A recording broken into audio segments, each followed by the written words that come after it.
Hello, everybody. This is Purge bringing you guys a first-person replay commentary. Hopefully, you guys have been waiting for this for a long time because I'm finally back to it.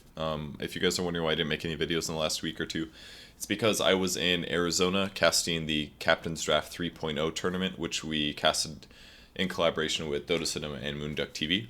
If you guys don't know what Moonduck TV is, it's one of the companies that I'm in. It's a new casting studio, and we're trying to cover more and more gigs. We're trying to make it in the casting scene. So if you guys were desperately waiting for content from me and you didn't know that I was covering that, I think the best way by far to know what I'm doing in terms of content is just to follow me on social media, either Facebook or Twitter. You can see the links down below. I'm not just saying this because I want you guys to follow me on social media. I obviously want you to follow me on social media. But if you guys are like, damn, Purge hasn't done anything in a while and all you do is follow me, subscribe to me on YouTube, you can just go to my social media and see what I post. And in a lot of cases, I will say, like pretty much every time that I'm casting something, I say, I am casting you here, and then I link this stream. And it's not always Moonduck, it's not always somewhere that you guys are going to be it's going to be easy for you guys to find, but the VODs are going to be there on those websites, and there's all this stuff like that. Plus, if you guys want to watch any of the games that I casted for Captain's Draft, and it must have been at least like 30 games or something, like a lot of games, just go to youtube.com/moonducktv, and you guys should be able to find the VODs over there. And you guys will see lots of games that I casted. So if you guys are curious in hearing my thoughts about those games, then you can. Pretty simple and straightforward. So just a heads up about that. Okay, this game we are doing OD because OD, aka Outworld Devourer, was your most voted hero for heroes that you guys wanted me to play next. Ads voted on my website forums. Again, that's purgegamers.true.io. You can go to the forums tab, and then in I think the strategy, I'm not sure what section it is, but you can choose which hero you guys want me to play next, and OD is on the top right now. Which makes sense, because he's actually one of the most popular heroes right now, and he's seen as one of the more overpowered ones of this patch. Now, this patch is maybe not going to last for a super long time past now, but it'll be pertinent information. So to do things first, let's hop over to the Dotabuff section again, I can't remember what it's called, some United States ruling thing. I'm gonna, where's my document? Channel art, what's it called? FTC ruling, Federal Trade Commission, I believe. There's a law that says that I have to state who's sponsoring me in videos. That way it doesn't just seem like I'm lying to you, and Dotabuff is a sponsor of me, so me doing this Dotabuff section is as a result of them sponsoring me, but luckily it's a great service, and I honestly believe that, and it'll give us lots of good information. So let's talk about Outworld Devourer before we hop into the actual game. So, Outworld Devourer is arguably one of the more powerful carries right now. He's also one of the most popular heroes at the moment. 24th popularity for this hero is amazing. If we talk about his abilities really quickly, he has a aura that will regen or restore your mana and your allies' mana nearby. So OD with spammable allies is very good. You have a spell called Astral that banishes somebody, a hero or a creep, for up to 4 seconds, and at the end of it, it does damage in an AoE, 300 damage to be exact. So that spell is decent for a couple reasons, mainly because you can save an ally that's taking damage, for example, but you can cast it offensively to do 300 damage. It's a possibility, but most of the time I don't think about that when I play the hero. Your first skill is an Arcane Orb, so it adds an orb attack to your attack. It's very expensive from mana, costs 100 mana, but every time you cast it, it does pure damage based on how much mana pool you have remaining. So for example, with level 4 Arcane Orb, it does 9% mana pool to damage. And that means that if I have 1,000 mana, it will do 90 pure damage when I cast it. But after I cast it, if my mana goes down by 100, the next time I cast it, it's going to do 9% of 900, which I'm guessing is... Actually, I have no idea what that is. I feel like I should be able to figure that out, though. What is 9% of 900? 900 times 0.9. Oops, that's 0.6. Damn it.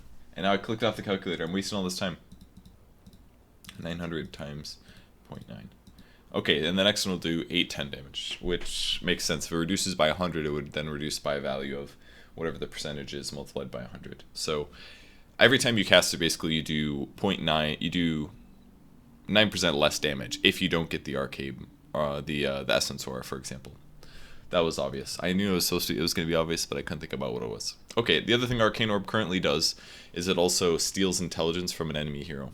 So if you cast it on an enemy hero and it connects with them, then it will steal 5 intelligence from them for 50 seconds and give that to you, which not only is increasing your base damage by 5, it's also increasing your mana pool by a little bit. Not by a huge amount. 5 int comes out to 65 mana pool, and that's maximum mana pool, by the way. But over the course of a long fight, you might steal a decent amount of int, something like 30, 40, 50 maybe. Somewhere in that range is not too uncommon if it's a pretty long team fight. The way your ultimate works is it's pretty much the same as it was from before, but it does damage based on the intelligence difference between you and the person you hit. So if you steal a bunch of intelligence with Arcane Orb and then you use Sanity's Eclipse, it'll do more damage. You cast it at the beginning of the fight, it's not going to be as good. It removes 40% of the mana from affected heroes while also damaging them based on the difference between the affected heroes' int and Outworld Devourer. If they have the same or higher intelligence than Outworld Devourer, it doesn't cause any damage. It does still drain their mana though.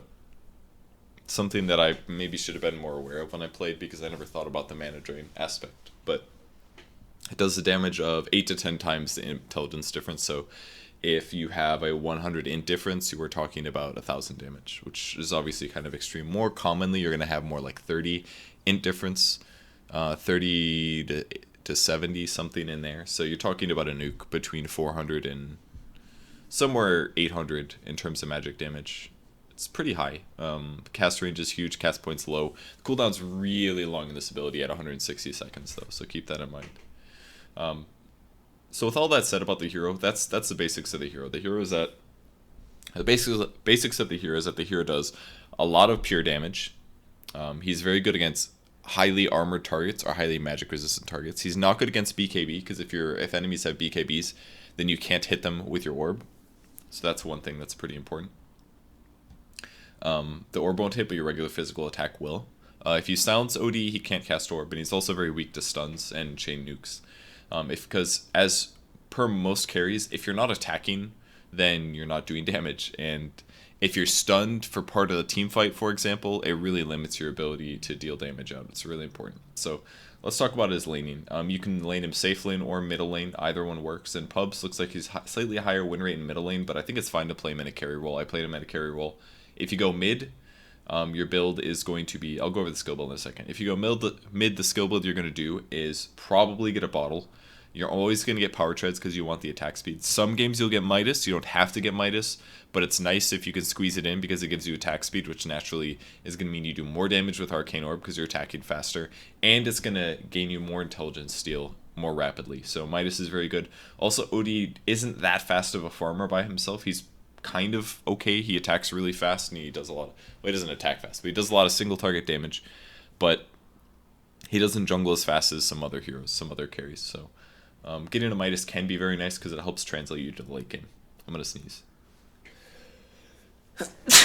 Excuse me. Okay. So, Power Treads is very good. Usually you'll start the game with a Null Talisman. That's why you're seeing Null Talisman on most used items. You'll start Null Talisman with some Tangos. You'll build into a Power Treads with a Drum. Those are the first 2 items that you pick up in almost all cases. The reason Drums is popular now in OD when it wasn't before is because now, just by having Drums... you increase your int a little bit, you increase your attack speed, you increase your movement speed. Also, when you activate Drums, it now gives you 25% attack speed, which means that the item itself is giving you a total of 30 attack speed when you activate the Drum. That's a massive amount of attack speed for an item that's mostly gotten just to increase your generic stats, your HP. Not to mention it gives you +9 agility, so I guess it's more like 39 attack speed when you have a Drum and activate the charge. So using the Drum charge is really nice in the early game. It also makes up for your slight lack of mobility. The hero's fairly fast, actually, at 315, but that extra buff of movement speed can be very nice. Your stat gain's actually amazing on this hero. Look at this, 2.7, 2.0, 2.3. These are all really high stat gains. I wouldn't be surprised if OD is one of the highest stat gainers in the game. And in fact, the nerfs that he may get after this patch is probably going to be here in agility, perhaps. It might force you to just have less armor and stuff like that.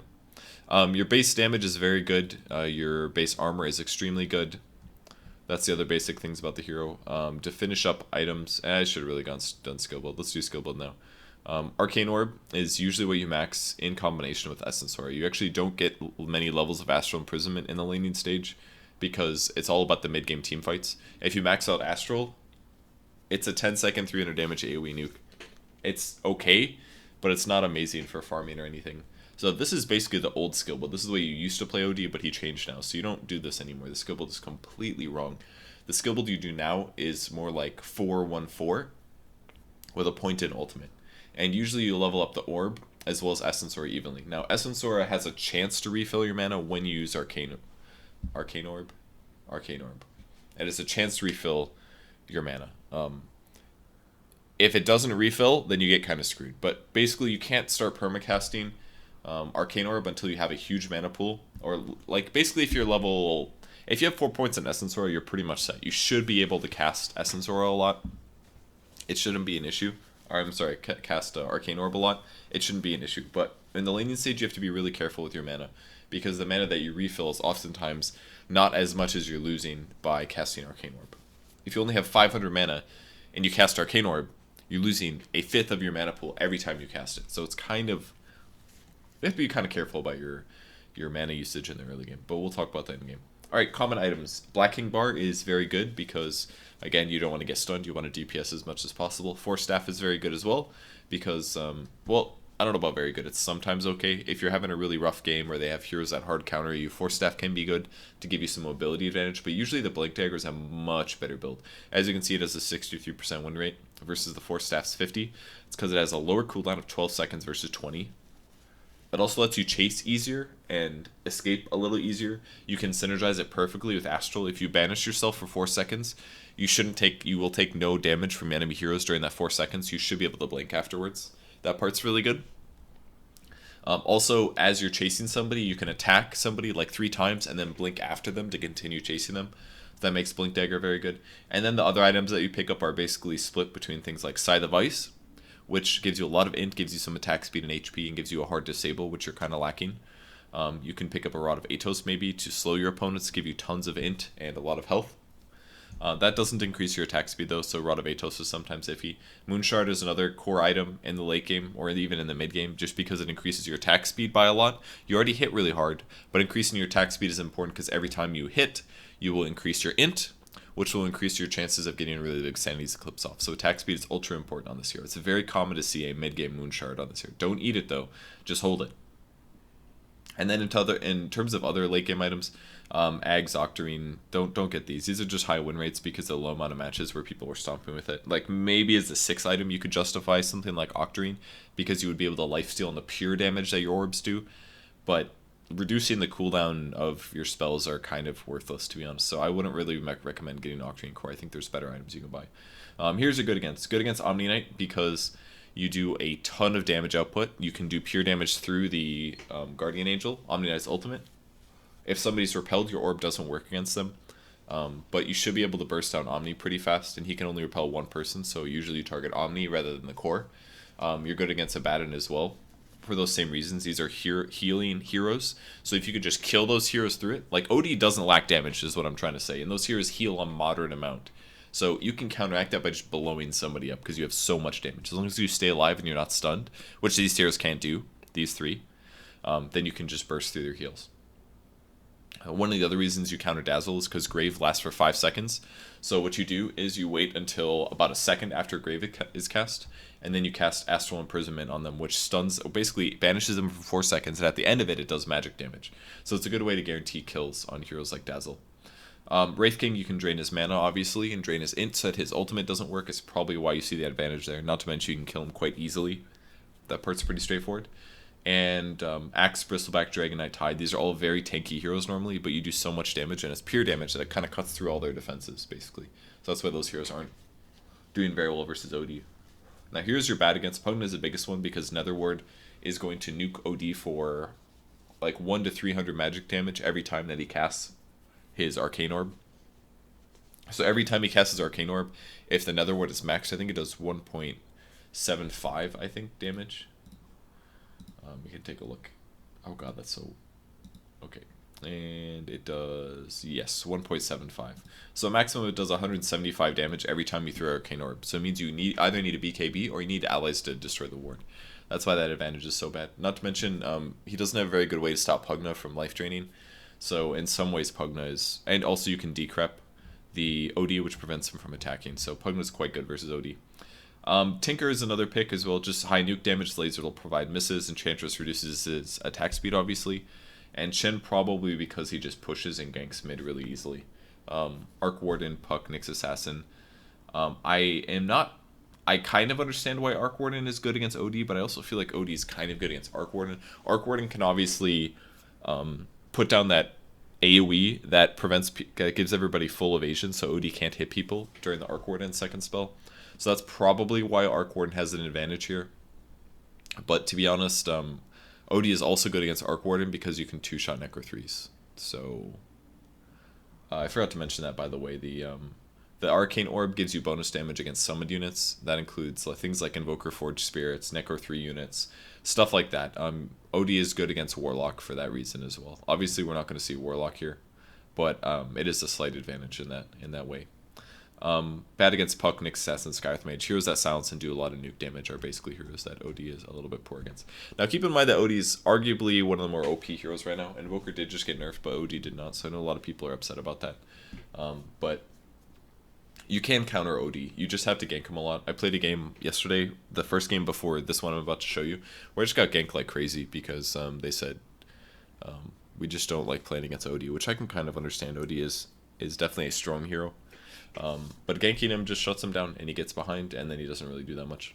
Right now, he has a pretty high win rate at all MMRs, 52% at 5k and above. I assume this is still a 5k column. It is. So he's still really high win rates across the board.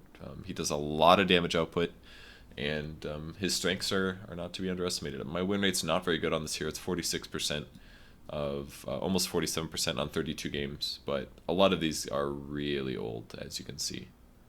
So a lot of losses in the past. Basically, the last time I played him other than 22 days ago was 6 months ago.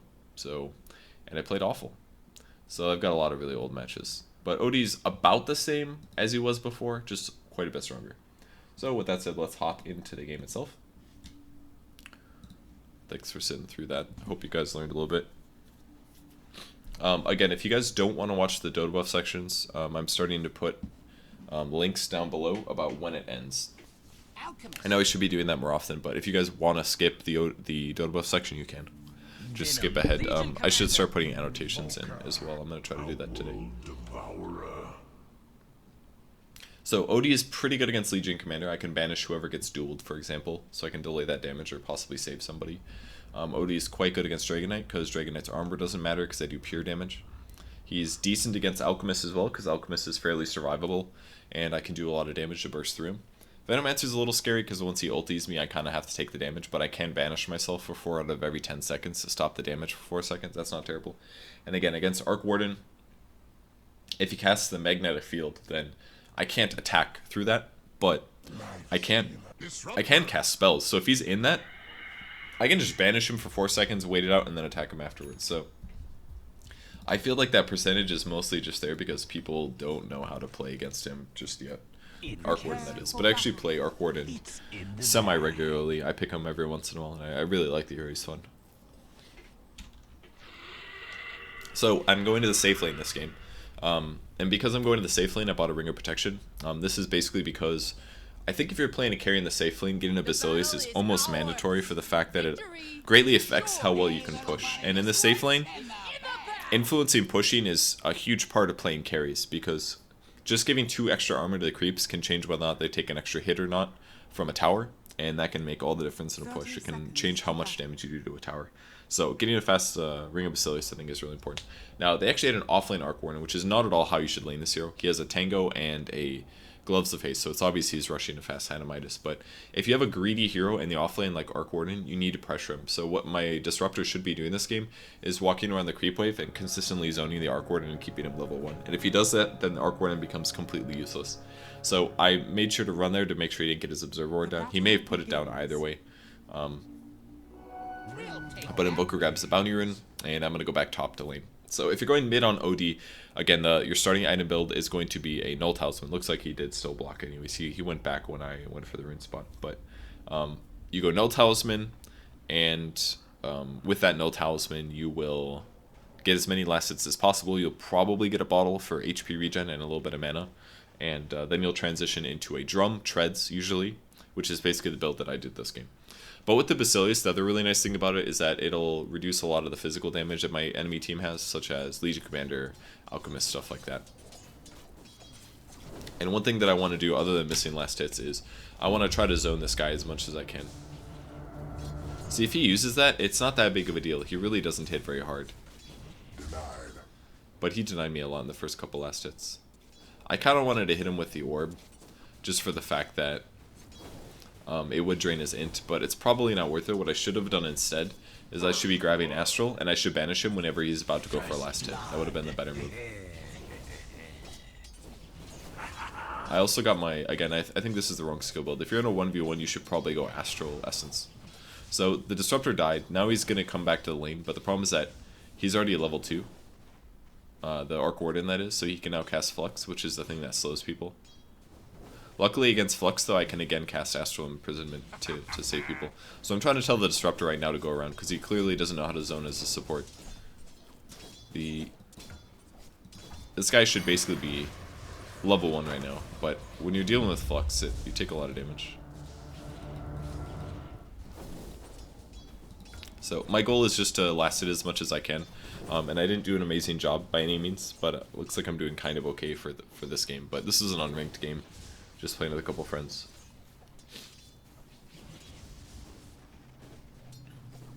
First item is going to be boots. I maybe could have justified a fast hand of Midas here, but I just didn't even think about it. I'm going to go stand next to this guy because I don't want him to die. It's going to lose me a last hit, but not sure if that... Yeah, the guy is level 3 actually, so he has to be... I missed way too many last hits. Per usual. The Arc Warden did do a nice job last hitting though. I do have more base damage than him, but I just wasn't very confident in my base damage apparently. I also have a Mango in the lane. I kind of like getting a Mango in the lane as a carry lately, just for the overall HP that it provides you, the regen. It really adds up over the course of like 4 minutes. And just running at him occasionally is really useful to keep him out of experience range and to guarantee that I get some last hits, because he knows that he has less regen than me. I have a boots advantage now, so he actually can't trade very well.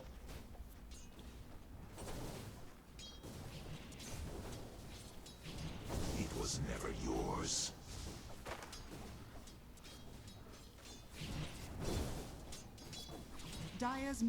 But if, like, there should never just be like an offlane scenario like this, basically, where an offlane is just getting a 1v1 lane. That's how you lose lanes very easily. It's very important to zone those heroes. So I just banished him here. I should have been doing this the whole time again to get some last hitting advantage.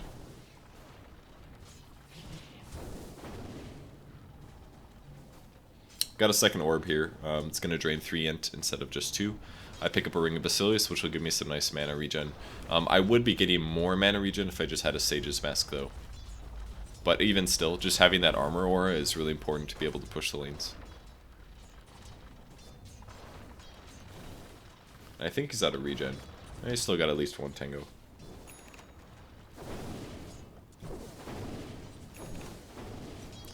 As you can tell, I wasn't really getting procs at the end there, but I did increase my mana, or my int. Which means I get a bonus damage. If we look at his here, he probably doesn't have enough to cast spells now. Yeah, he's losing 12 int, so his int pool is actually pretty high, but having no mana is not exactly good for him. Having no mana for me is not good for me either, though, and I am a little bit low, but worst case, I can always use a Mango to boost up my mana pool.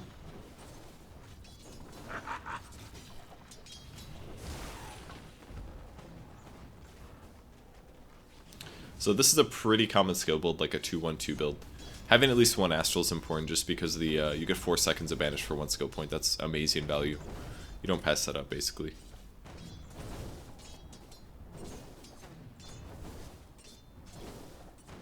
Starting to last a little bit better now.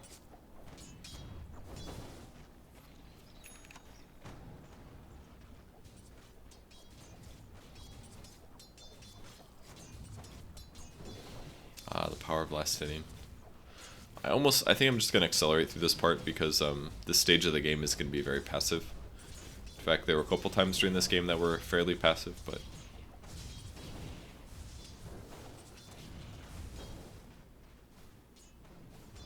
I think I need to practice my last hitting more often. I don't think I can just play casually and anticipate last hitting well anymore. Not that I ever did, but I missed way too many last hits, I think. Got 3 of his brains. Alright, so we're just going to do 2 times speed here for a bit. Now, one really important, like, my support basically kind of like gimped up this whole laning stage because of the fact that we didn't really get that much out of zoning. Like, we didn't get to zone the Arc Warden very much, and that's because he, first of all, didn't get zoned. Disruptor was doing something else. And then when he came back, he didn't really know how to zone. He stood in the creep wave trying to zone, and that's sort of the incorrect way to do it. And then the camp was also blocked, so that made things a little bit harder as well. So all these things kind of contributed to a bad situation where we just didn't properly zone the Arc Warden. He's going to hit 6 like the same time that I do, which is pretty unacceptable. So from a carry perspective, I could have done this better if I last hit very well. That's one thing that I would have gotten guaranteed, but either way, I still kind of messed up by the fact that, like I said, I didn't last hit well.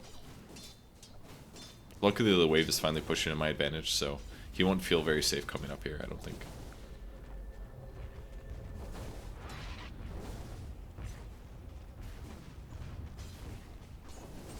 I really shouldn't have hit that. Should have had like 3 or 4 last hits there. My last hits are still fairly high in the game at least, but I could have like way higher, like at least 10 more CS or something like that.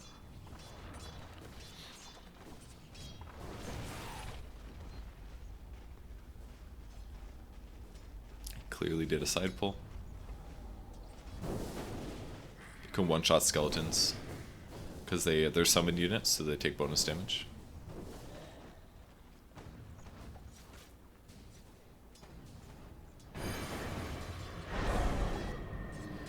In trouble, I just banished myself.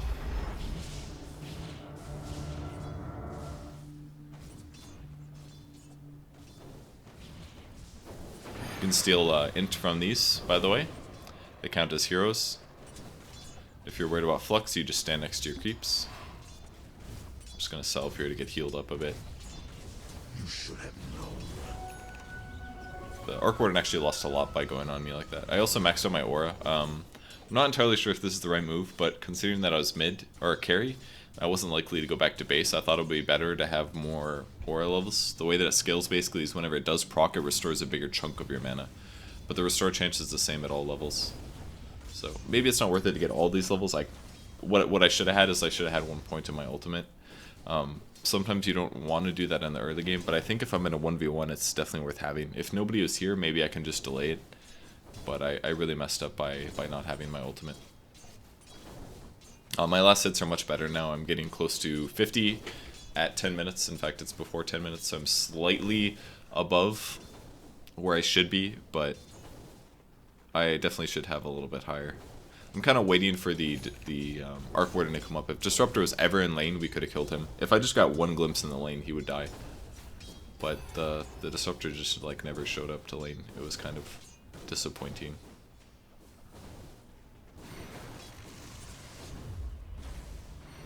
Radiant's top tower is under attack. So I'm just kind of beating up on the tower. Thank you, Basilius. Oh, and I got another orb level. I really messed that up. That definitely should have been an ulti level. I would say definitely get your ult by 7, maybe 6. Dire's middle tower is under attack.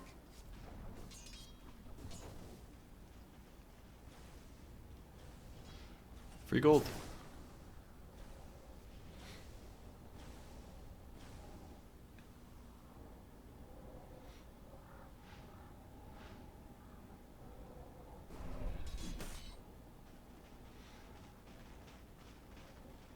So these are around appropriate last hits for 10 minutes if you're semi-free farm. I know there's going to be a lot of games where you guys get aggressively dueling, and then OD won't be nearly as good, but if you get like a spammable support, for example, and you max out your aura fairly early, you should be able to cast more spells than your opponents can handle. Like if there was a glimpse there, that guy would actually just be dead, like 100% dead, but we never had a Disruptor in lane. It's very frustrating.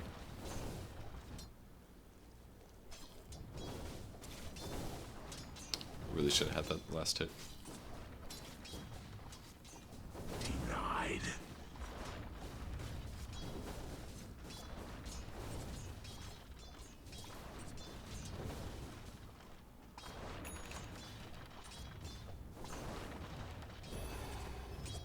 So I grabbed the Robe of the Magi at the side shop because I was going to be building drum, obviously, and I can actually purchase that from the side shop.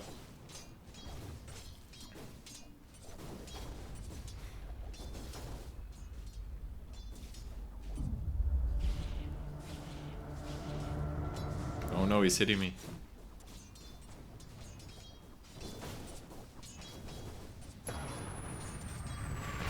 Like, nobody in this team was coordinating. Literally, if he just lets me banish the guy, then he dies. He came up too far here. If I just casted Astral, he would die. Because it does 75 damage, remember? I don't know why I went back in on this, but I did. And then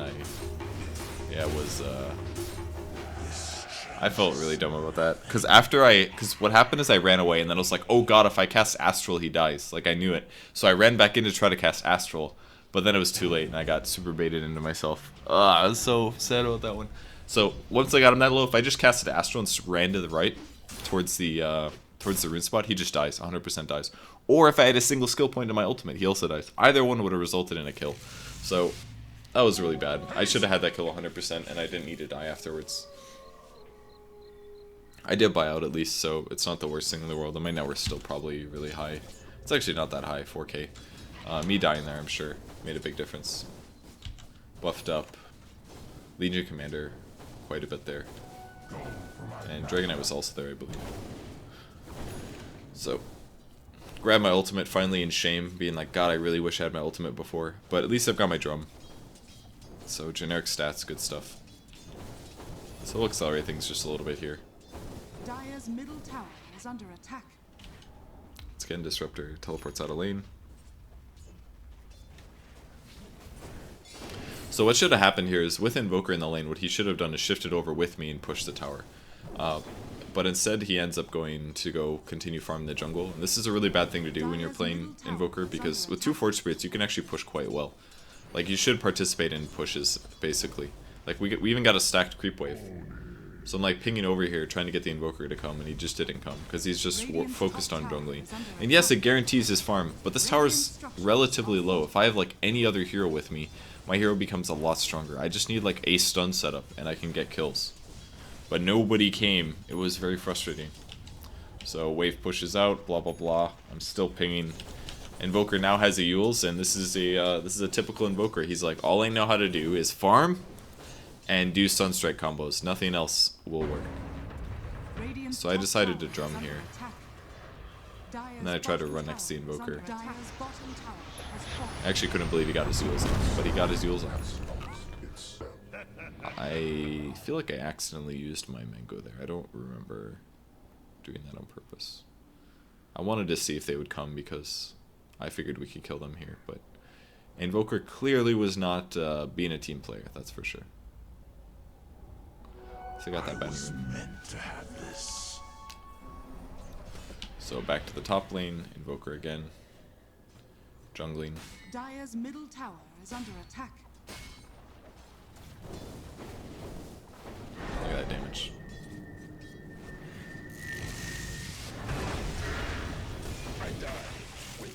Maybe I didn't need to banish him, but it did give us some setup time.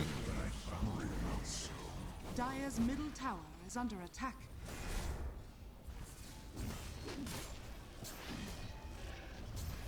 This didn't look very doable here. Dire's middle tower has fallen. Dire's middle tower is under attack. Radiant's top tower. I was able to blast it. I kind of wanted to kill the Alchemist Legion, but then we saw literally all of their heroes showing up, so pretty easy for us to retreat there. Alright, and now you might be saying, what do I buy next? Well, I don't remember what I bought. Oh yeah, I bought a Rod of Atos. Looking at it now, I think a Blink Dagger might have been the better choice, just because it really helps with your mobility. And just getting on top of your opponents in a good position makes a big difference. But I said, I'm going to buy a really fast Atos. But I don't think that was really that worth it, to be honest. I didn't get a lot of use out of the Atos this game. It's pretty good for securing kills on heroes like Alchemist, for example. Like, that part's not bad, but buying int items isn't really the way that you make OD good now. In the past, that's kind of what you did. But I just don't think it's the solution anymore. If I had a blink, I could also initiate here. I just can't.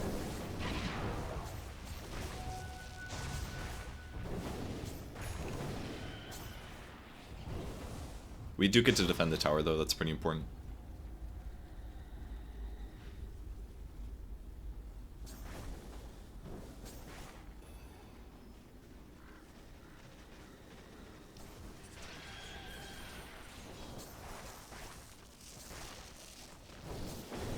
Dire's middle tower is under attack.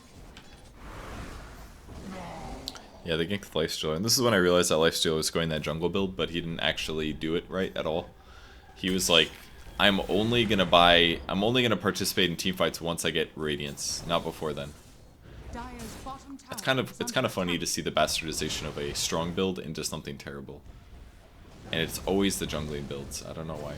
So a lot of heroes are bottom, so I decided to TP here, because I don't want to give up free towers. They were able to kill the Arc Warden over there, that was pretty good. I'm still kind of worried about their initiations though. Dire's top tower is under attack. I thought for sure they were going to go on me, not the Phoenix, so kind of messed that one up here. If I could have banished him, it would have been huge.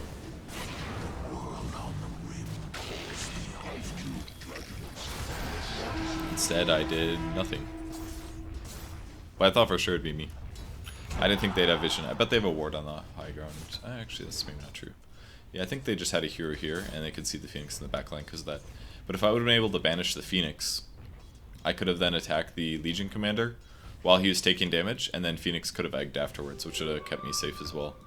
So I kind of tried to next level them, and made a mistake. Or what I could have done actually is I could have casted, as soon as I saw him over here, I could have casted Astral on the Legion. That way when he blinked aggressively, whether it was on me or whether he was blinking towards Phoenix, I would have casted the Astral on him before he casted the duel. That would have been a better move as well.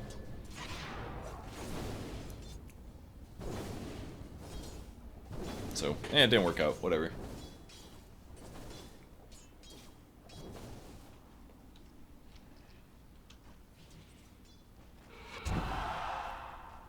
I have to be pretty careful about that guy. I think he's stolen quite a few duels.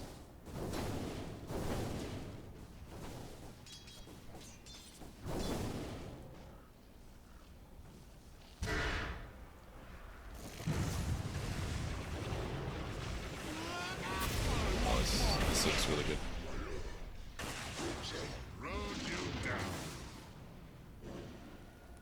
If I had a Blink Dagger, I could like literally participate, but I can't because I don't have a Blink Dagger.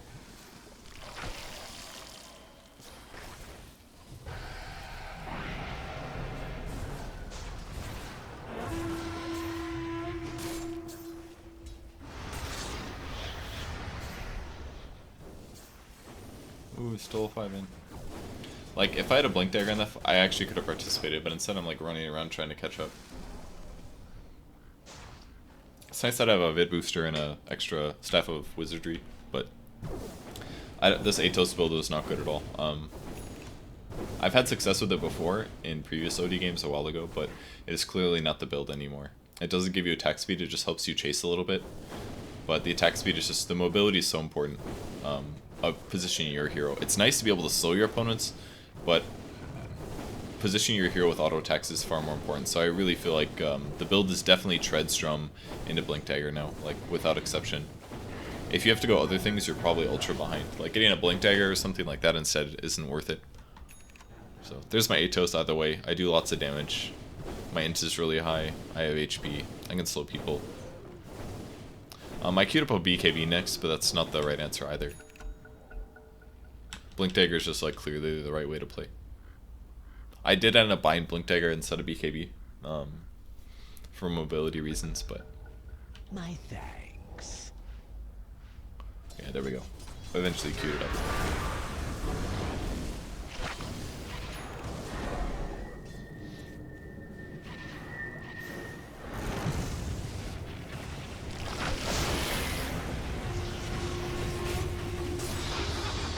Really good duels.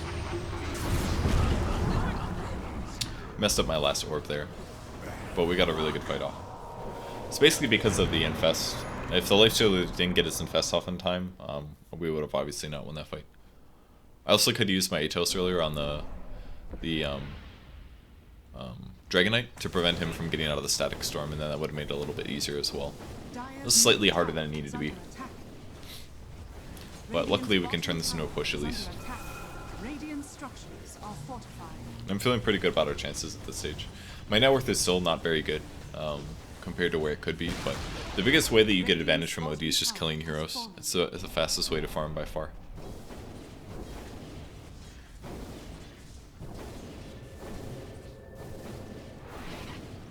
At this stage I can easily cast as many orbs as I want. I've got so much mana pool. I'd have to cast 15 times in a row on orb for it to not increase my mana, and there's a 40% chance of it increasing my mana every time that I cast an orb, so I think it's the same. It used to be different for orb. The orb used to give a lower chance, but I think they changed it.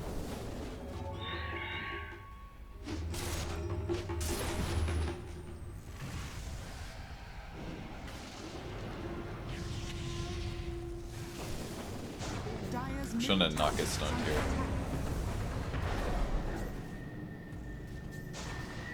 I could maybe ulti him and kill him there, but it's kind of dangerous.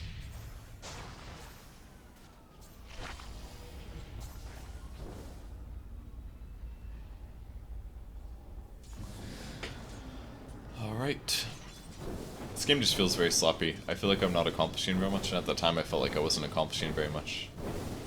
The Blink Dagger is really important.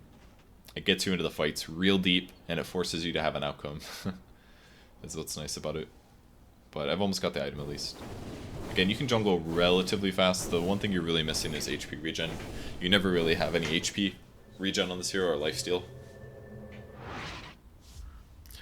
And you don't really want to have to buy that. So the one combo that makes OD really strong right now is actually OD and Omni. OD can repel OD, or sorry, Omni can repel OD so that he doesn't get stunned, and you can heal him up as well. So it kind of takes a carry that has tons of magic damage, or tons of pure damage actually, and turns him into like a ridiculous DPS outputter, basically. And the other issue with Atos is it's just not a stun. You really need the stun component to make the hero a little bit better. We need to see if somebody shows up mid.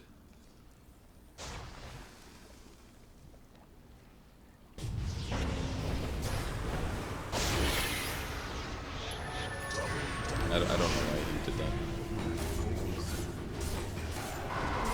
Oh, I really should have banished the Invoker there. I did that really bad. The Invoker messed up though. He definitely shouldn't have Yules. There's no reason Yules when I'm like 2 auto attacks away from killing a hero, right? But the guy clearly, I don't know if he's scripting or what, but he clearly doesn't know when the right time to Yules is. And when I'm 2 right clicks away from killing a hero, you shouldn't Yules him. I could have gotten 10 more int there, which would have increased my ulti damage by like 90 or something like that. That would have been nice. I also really should have banished either the Invoker or the Legion. I was just not at all focused on him. But I messed that part up pretty bad. You gotta use that spell defensively, you know? And even if I cast it on Invoker, it's still gonna do damage to the Legion because he's gonna be standing there. So I could have done a much better job on that fight. And then apparently I alt tabbed. Okay.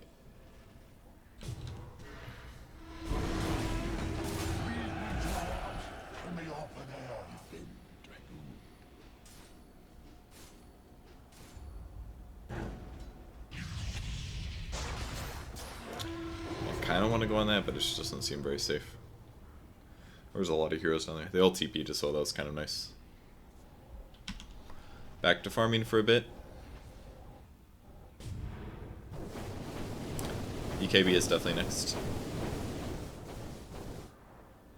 I very slowly killed this Ancient. Again, as you can see, magic immune things take far less damage. Radiant's top tower is under attack. Oh, this is half speed, sorry.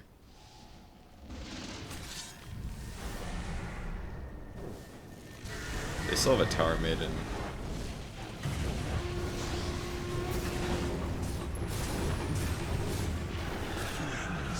Well, I did pretty good damage there. We almost killed the Dragonite.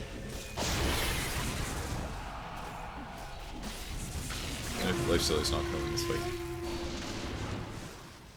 It's a good glimpse.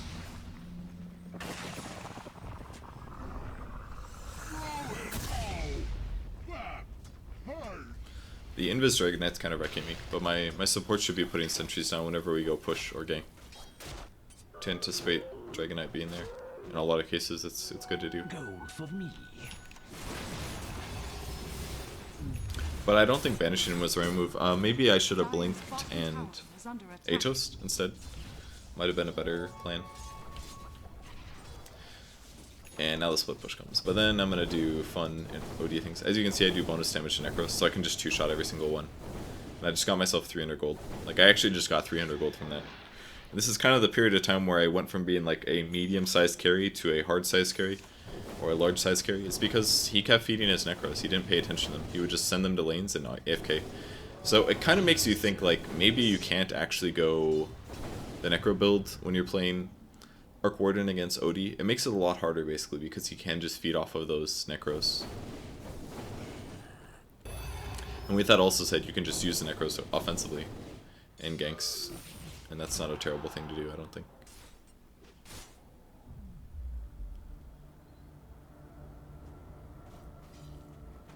Kind of wanted to go. Kind of wanted to gank the Arc Warden.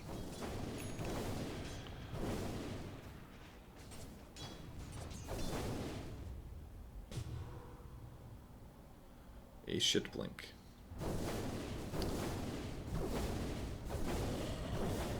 Dire's bottom tower is under attack. So I don't know how he knew I was here. He actually didn't even have a ward. That escalated quickly. It's kind of suspicious. I'm gonna go back and look at this. So at the time I was like, alright, he clearly has a ward, but it seems like he doesn't actually have a ward. Let's look at his player perspective. I'm sure he was watching me, and he saw that I'm going to the right, which means that he said, okay, he uses smoke, that's why smoke broke. Okay, that makes sense. Smoke broke, which means that it was obvious that I was there, smoke break right here, and then he goes, okay. Dire's bottom tower is under attack. He just happened to get slightly lucky in that I was standing right there, so that's how I died. Okay. Makes sense. That escalated. Radiant's top tower is under attack.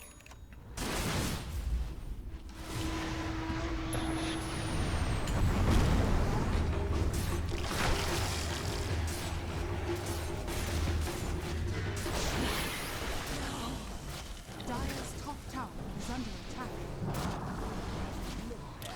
I have no idea why Dragon Knight ran southwest, but he did.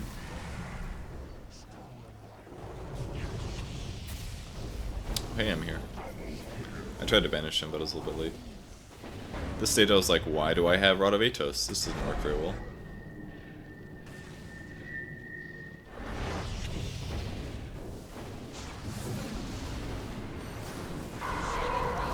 So I just did 1,000 magic damage here.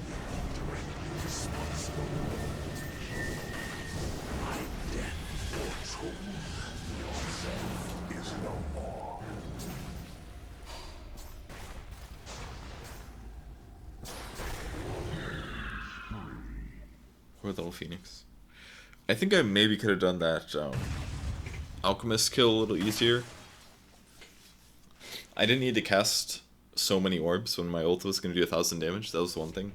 Also, as I astraled him and used the Atos, I could have blinked at the southeast of him where I had better vision. That way I didn't have to walk and get fogged as much. And then I could have killed him faster and then possibly ran away.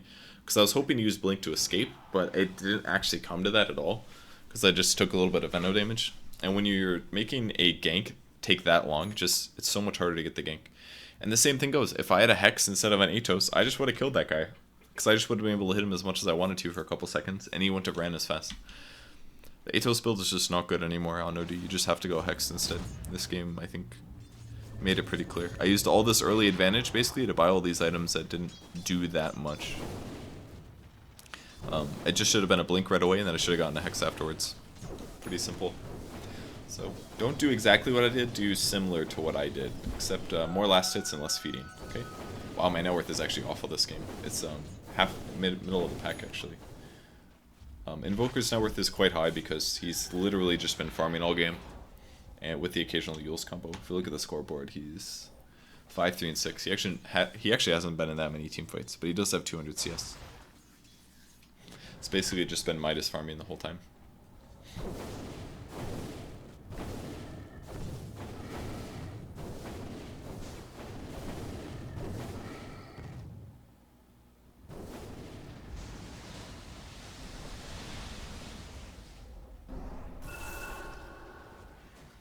Got some Necros. I thought I'd be able to get the second hit on the ranged ones, so I only got one of these, unfortunately, but...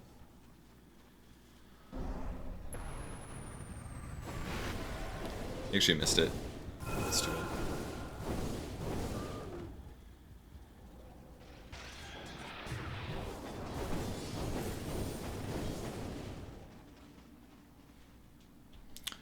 Farming pretty rapidly.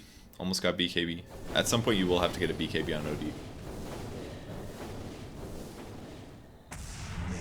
Maybe they'll reduce OD space armor or something, I'm not quite sure. I think he only needs a small to medium sized nerf. Not quite sure yet. I feel like he was already pretty good in the past. Maybe not amazing, but he's definitely a little bit better now. Moderately better, I would say.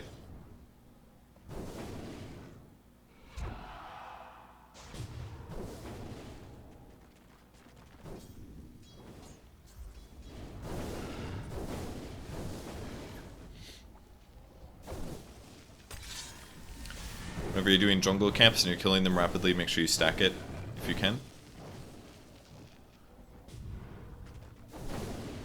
This will finish off my BKB here.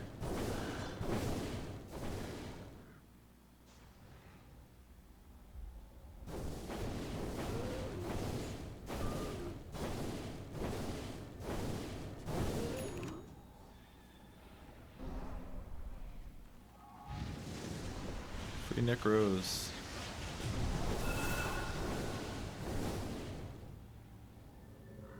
So I'm going to TP back to base here just because the Necro damage did so much. But I got 400 from that. Feeding Necros, man. It is the best, eating them. One thing that OD is really good at. Alright, so I've got BKB, I've got Atos, I've got Blink. I can just jump into a team fight and do the full rumble now. The Legion actually hits really hard. He's got plus 100 damage.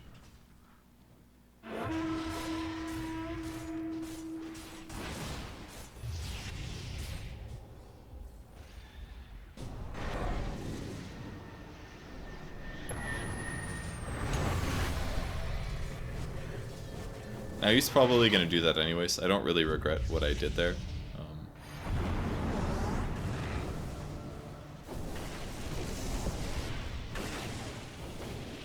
I don't regret using Atos on him because I couldn't really kill him either way. He could have BKB'd. If I had Hex, I could have. But I don't have Hex, I bought a rod of Atos. God, Atos is actually so bad. It's so bad. As soon as they get BKB, my hero is just worthless. But if I have Hex, I can counter the BKB. There's just no reason to get Atos. By the way, this is something I should have been doing since 20 minutes. I watched like a 7K player or something play OD. I'm just going to pause this while we talk about this because it's really important. Every single patch, the most overpowered carries in most cases are ones that are very strong but also have the ability to rush on. And OD's ability to rush on is actually ridiculously good because your damage is so high that all you need is somebody to tank for you. If you get like any semi-tanky hero with like 2 urn charges, you can just tank Rosh while OD kills it. So I should have been killing this as soon as I got my drum and my treads. I could have just been killing Rosh endlessly. Because as long as I can cast Orb endlessly, I can jungle or I can kill Rosh very fast because that's basically like I have a double damage. And yeah, I'm not like a Juggernaut or something and I don't have lifesteal, but with just a couple basic things, you can come into the Rosh pit and you can take Rosh and then grab Aegis at like 15 minutes and then you take that Aegis and just start pushing towers down. And that's what I should have been doing this entire game. It just becomes, Dota becomes very predictable at ultra high levels because that's the most efficient thing to do. You grab a treads, you grab a drums, and then you go take Rosh while somebody tanks for you. It only takes like 2 heroes, maybe 3 heroes, and you can take it quite safely. And then with that Aegis, you take towers, you force team fights, and you're already so good at fighting. Like, you'll need Blink as well, I guess, because Blink allows you to get into the Rosh pit without being seen, first of all. And it also means that once you grab the Aegis, you're going to be able to team fight extremely well with Blink. But if you have Blink, Drum, and Treads, I could have gone into every single one of those early team fights, just jumping in and blowing people up with like 5 shots. And even if I got focused and died, I had an Aegis, so I'll respawn afterwards and I'll be ready to fight again. So taking a fast Aegis is really, really important. I didn't do it this game at all because I didn't understand just how easy it is on OD. But while watching that other replay, I was like, this is so stupidly easy to take Aegis. You take Aegis, and then you go take fights. Like, look how fast he's dying. It's pretty fast.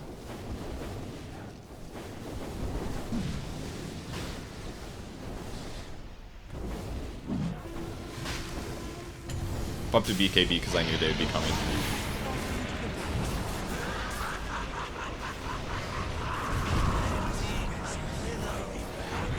Dire's top tower is under attack.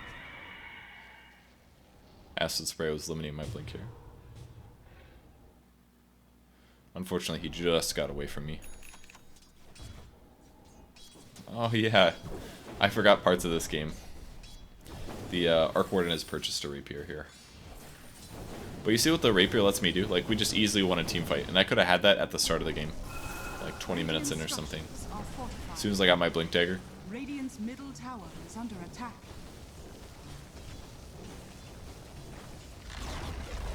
Radiant's middle tower has fallen.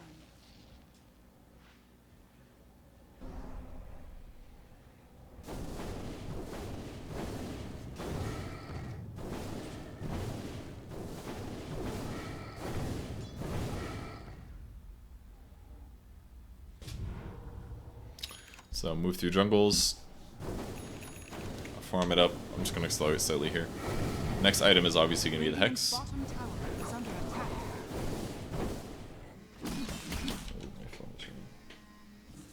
Restricted number, can't wait for this one. Sorry guys. Wait, I know what I'll do.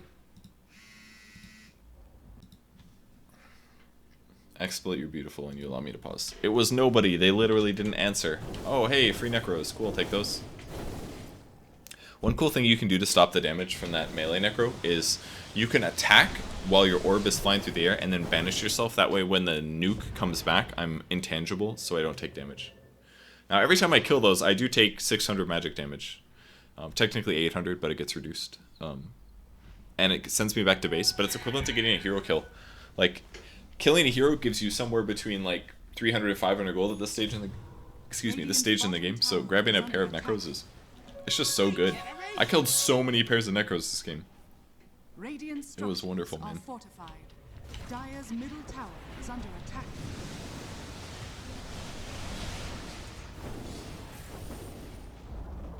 Radiant's Another 400 gold. has been denied. It's like starting to not become efficient for him to spawn those, to be honest. Because if he spawns his ultimate and Midas is for 190 gold and collects like, we'll say another 200 every time, I'm getting just that much back every time he spawns. He's just generating me gold. And his net worth is still higher than mine, but I'm getting to a point where I'm actually a huge threat. And again, my net worth shouldn't be like this. My net worth should be way higher than my opponent's, because I should be going treads into Hex into BKB. And I should just be stomping team fights. Like every single fight should just be a huge stomp. Hey, Necros, I like those. Now this is kind of dangerous because I could get dueled or something and just die here, but...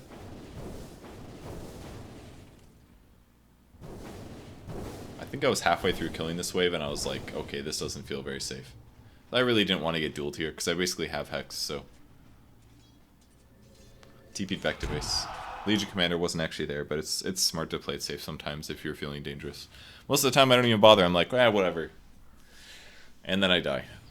But this time, not this time. So we're basically just stopping the Necro split push. But I've got Hex this time.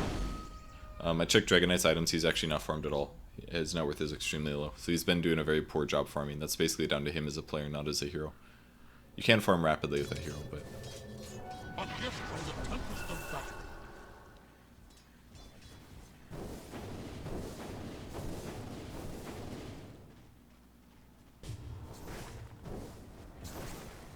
I missed 4 times in a row there. That was pretty incredible. I probably shouldn't have blinked straight towards that because it revealed the fact that I knew that it was there, which meant that we had a ward. So if a good player is watching that, they would have dewarded the high ground.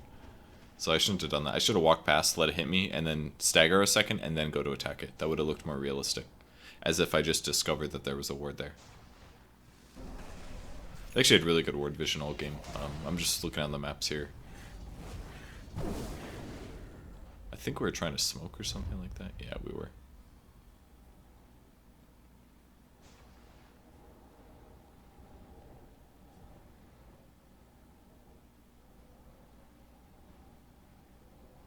They actually had so many wards.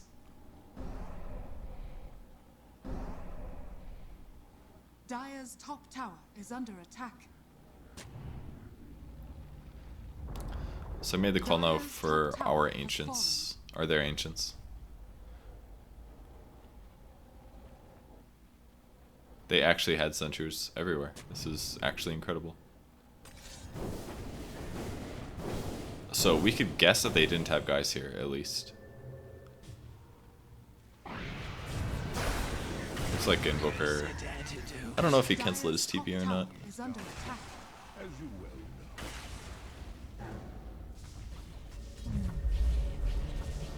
That's the guy with the rapier, by the way.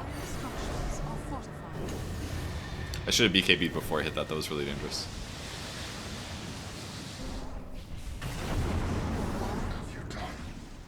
And that's how I got a rapier.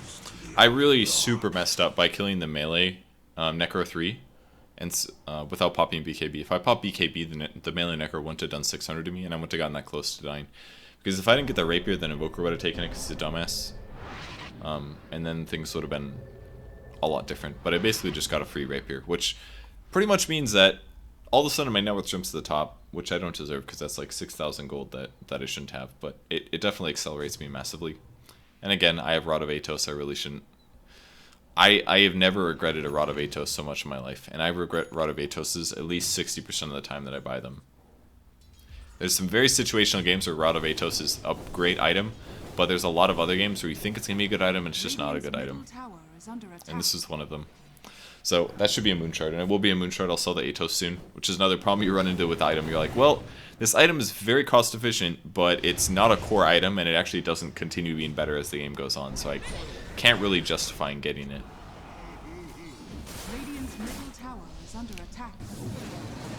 I thought Invoker was going to die there, but then he used Ghost Walk and he ran. Plenty past 522 movement speed. Radiant's middle tower has fallen.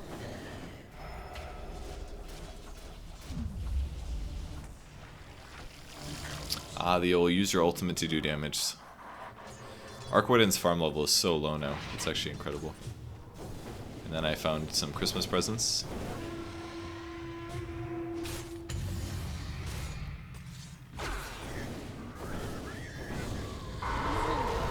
So that Venom coming too.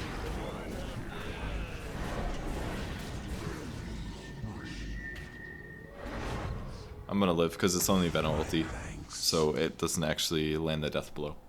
If he would have attacked me once or something like that, then it would have been fine. I reacted really badly to the Legion though. I should have BKB'd as soon as he TP'd in. Actually, I guess it doesn't really matter that much. The BKB doesn't do anything really. Oh, it stops Blade Mail. That part's good. Does he have Blade Mail? He doesn't for some reason. He should really have Blade Mail. If he had Blade Mail, then BKB matters. If he doesn't have Blade Mail, then it doesn't matter. But I should have been faster to either Atos or Hex him, but I was pretty worried about him dueling me. I should have just hexed him instantly. Did I use Hex in the first place? No, I didn't. Because I wasn't there for the Arkward kill, I just cleaned up his Necros. So, that could have gone better. Either way, we had a great team fight. I killed 4 Necros, which gave me 800 gold, and all of a sudden I have 6,000 gold. It was pretty nice. Gold for my master.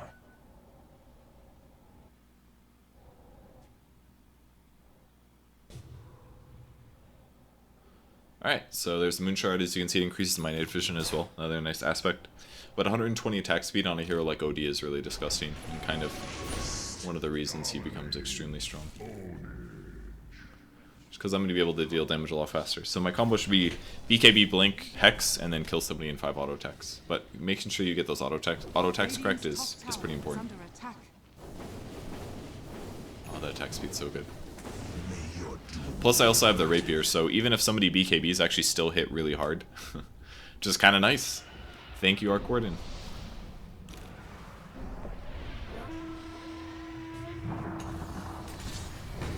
Look at this, he duels me. That Glimmer Cape was godly.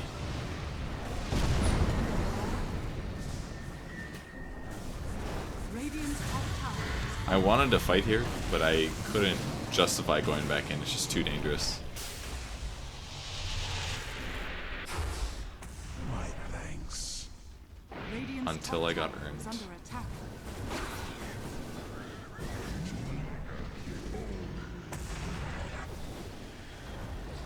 Radiant's top tower I had to let has the creeps kill that one, unfortunately. Radiant's top barracks are under attack. Thank God for earned charges, man.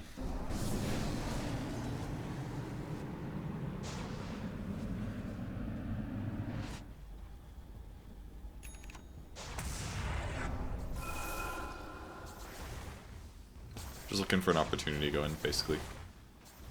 Got BKB in 3. May your doom be averted. I missed 2 auto attacks there. I should have ultied, I think, to kill him. Radiant structures are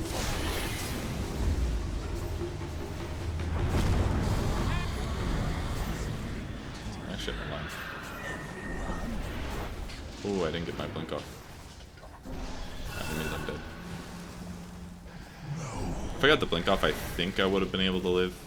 Radiant's middle But I didn't tower get the blink is under off. attack. Radiant's middle tower has fallen. So I lost my rapier. How much? Oh god, that was 1,200 gold.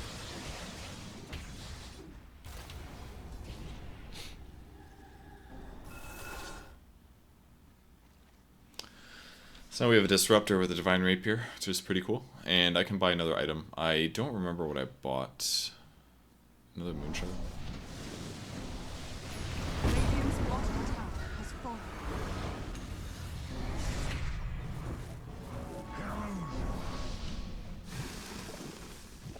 Invoker.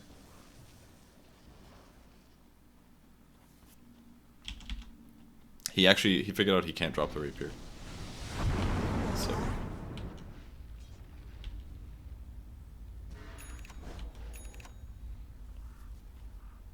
Oh yeah, I got a Lincoln Sphere, I forgot about that.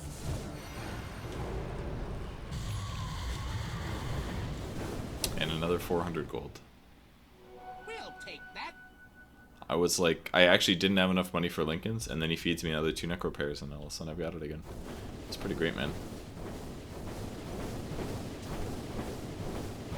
There's a couple other heroes that are good against the Necros. Sven is pretty good because he can kind of kill them all through the evasion. Is there anything else that's good against it? Odie's probably the best one, though. Anything with lifesteal is pretty good, too.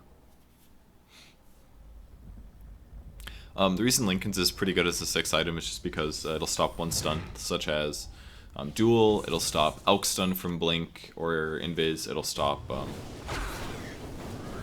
the Dragon Eye stun, just stealing some free int here, no big deal. Stops a lot of really good things. May your doom be averted. I forgot I got 18 dual damage.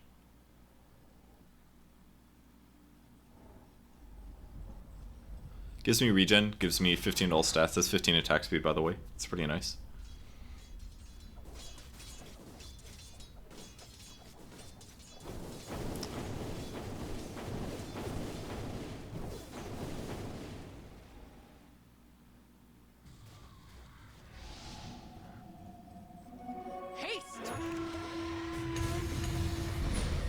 Alright, there was my Lincoln's proccing.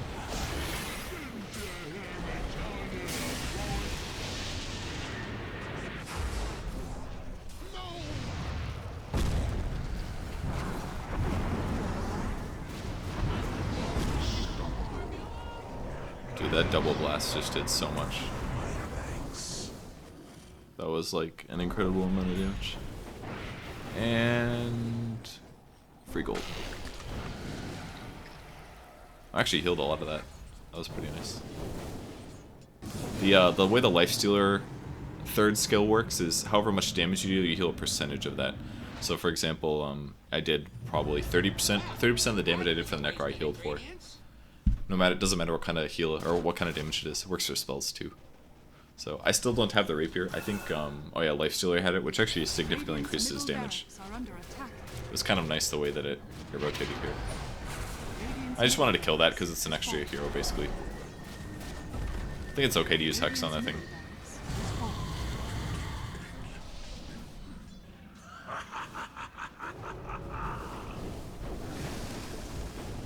I should have blinked actually. I messed that up pretty bad. But he used the acid spray, so it messed up my blink.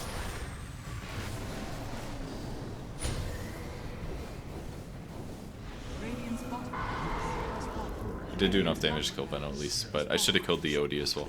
Or the Alchemist. I should have attacked like twice and then blinked aggressively, is what I should have done.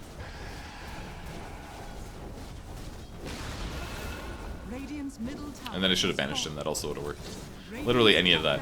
But I was planning on the blink, and then the blink didn't work, and then used that at range, so I kind of messed that up.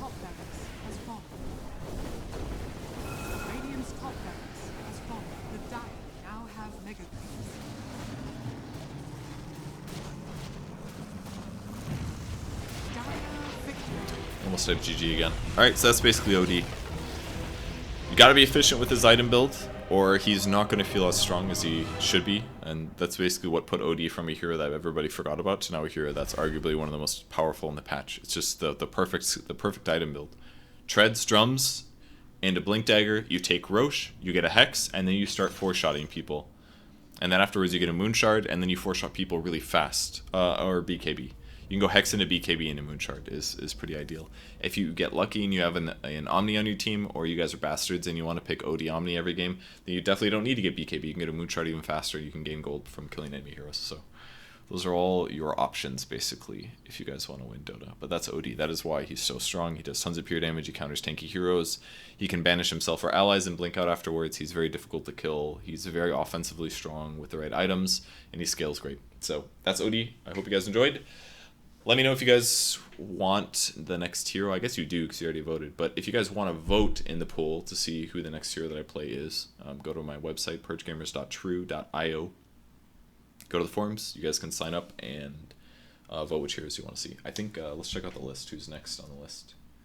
It is, OD is number 1 at 135. Then we have SF, Slark, Omni, Brood, Wind Ranger, Brewmaster, Batrider, Earthshaker, TA, and then we continue down into the 70s in terms of votes. So, lots of heroes to do. Okay, so going to be working on probably SF or Slark in the next couple days. Alright, thanks everybody for watching. I'll see you guys later. Bye.